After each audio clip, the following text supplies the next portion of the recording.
Good evening. Welcome back, Channel 10 News. Breaking news today as we take a look back at the tragedy on March 28th, 1979 at 3 Mile Island, where there's a major disaster of a nuclear explosion. Some health effects that we want to tell you guys, talk about first is the disaster it did with, compared to the natural radioactive background dose of about 100 to 125 millirem per year for the area, the collective dose to the community from the accident was very small. The maximum dose to a person at the site boundary would have been less than 100 millirem.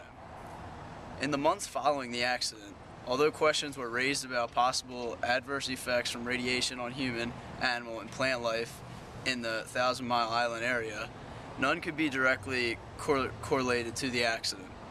Thousands of environmental samples of air, water, milk, vegetation, soil, foodstuffs, and other things were collected by various groups monitoring the area.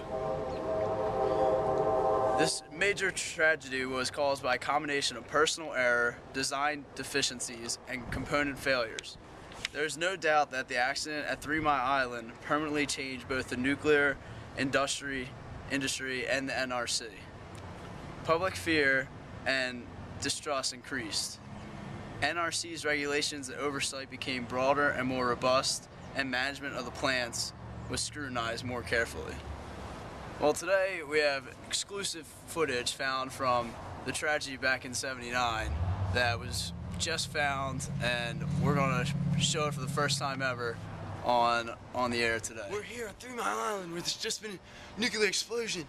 The accident began around 4 a.m. on March 29, 1979. Secondary non-nuclear. The main feed water pumps stopped running, caused by either a mechanical or electrical failure, which prevented the steam generators from moving heat. First the turbine, then the reactor automatically shut off.